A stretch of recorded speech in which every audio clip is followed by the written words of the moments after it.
तुझी हिम्मत कशी झाली माझ्या गौतमवर अटॅक करायची? जो कोणी मला आडवा जातो ना त्याला सोडत नाही मी. तिथे बाकीचे पण लोक होती ना, फक्त गौतमलाच का त्रास दिलास? हे सगळं त्या गौतमसाठीच चाललंय ना यांचं.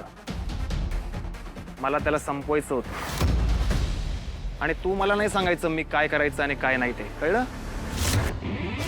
मला जो नडला त्याला मी तोडला. मग तो जय असो, गौतम असो, ऋषी असो.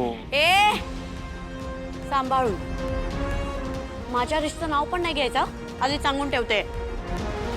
एकतर मिस इन्फॉर्मेशन दिली तुम्ही मला. मला म्हणाला आसावरी बाहेर गेलीये, ती खरीच होती माझ्यासोबत. ओ हॅलो, ओव्हर स्मार्ट. आसावरी तिकडे साईन करायला आली होती. काय संबंध? ती माझ्यासोबत पूजेला बसलेली. अच्छा, तुला माहिती आहे का, तू हे असे छोटे छोटे गेम खेळत बस, तू करत बस तुला जे काय करायचं ते. पण आम्ही जे केलंय ना ते तू इमॅजिन पण नाही करू शकत. ते खूप असं काहीतरी मोठं आहे. एक्झॅक्टली.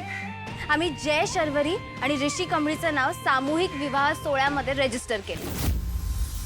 आणि आता उद्या बाकीचे लोक यांना लग्न करताना बघतील तेव्हा आपोआप सगळे लग्न थांबून जातील. कारण नयनतारा आंटी म्हणजे ऋषीची मॉम, तिला तर कमळी आवडतच नाही. ती तिला सून म्हणून कधी ऍक्सेप्ट करणारच नाही. आणि तसंच त्या बियाची गौतमची मॉम पण नाही ऍक्सेप्ट करणार आसावरीला.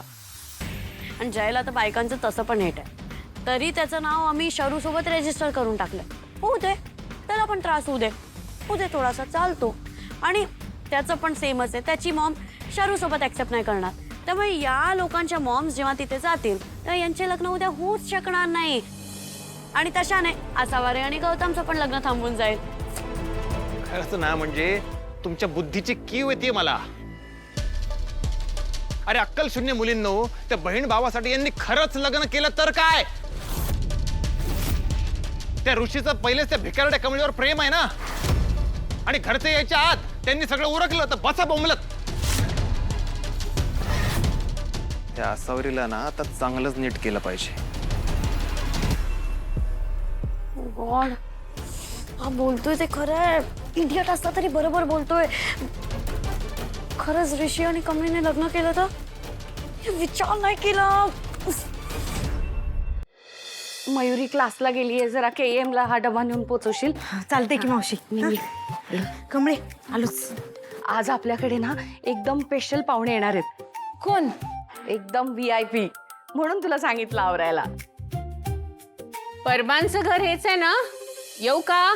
या या या ना. नमस्कार.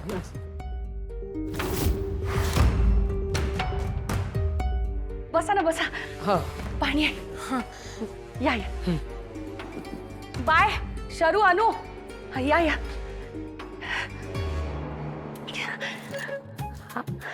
मॅडम, माझा विश्वासच बसत नाहीये तुम्ही आमच्या घरी आलात. परबांच्या केटरिंग बद्दल खूप ऐकलंय बरं का.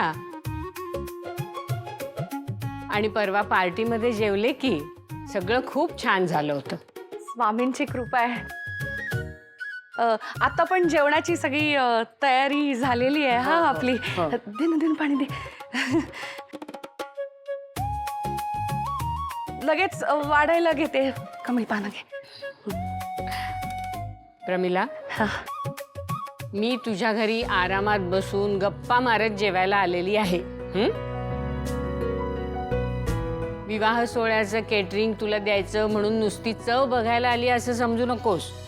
हो हो, आणि मी सुद्धा ऑर्डर मिळावी म्हणून वाढणार नाहीये. तर एका आईसारख्या तुम्ही हक्कानी लेकीकडे आलायत असं समजूनच वाढणार आहे तुम्हाला.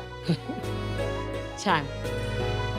आता आई म्हणालीस मला, म्हणजे तुझ्या लेकी नाती झाल्या माझ्या. त्यांची ओळख करून दे ना. विसरली. सगळ्यात छोटी आहे ना, ती क्लासला गेली आहे. ही अनुश्री. अगं राहू दे, सुखी राहा. शर्वरी खूप हुशार आहे. मोठी हो. ही बाय आसावरी. हा. हिचं लग्न ठरलंय. हो का? हा. राहू दे, राहू, सुखी राहा.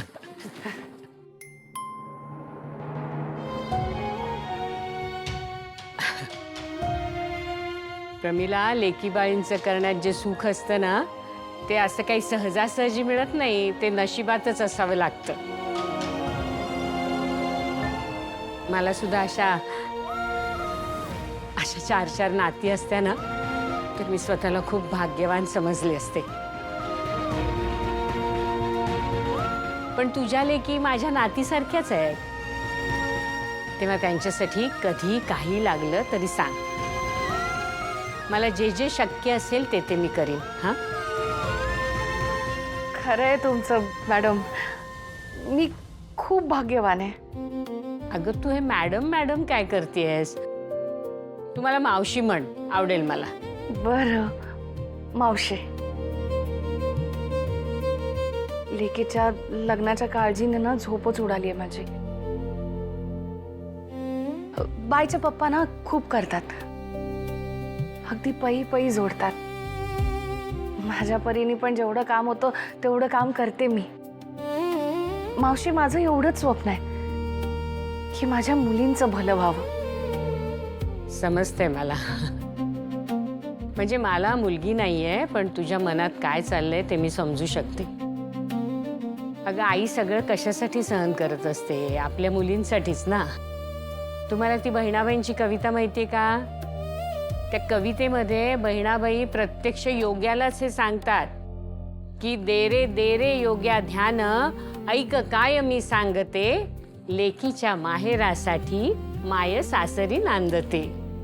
लेकीच्या माहेरासाठी माय सासरी नांदते. हा.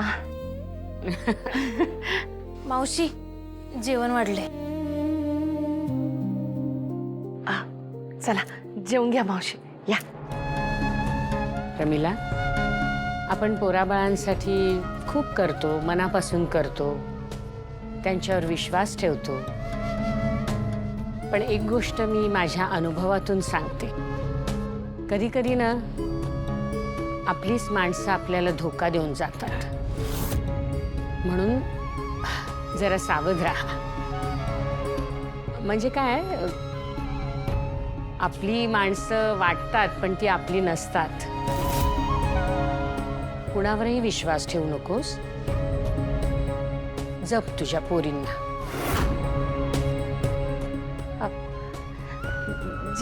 जेवूया आपण. या मावशी, या. चल, या ना.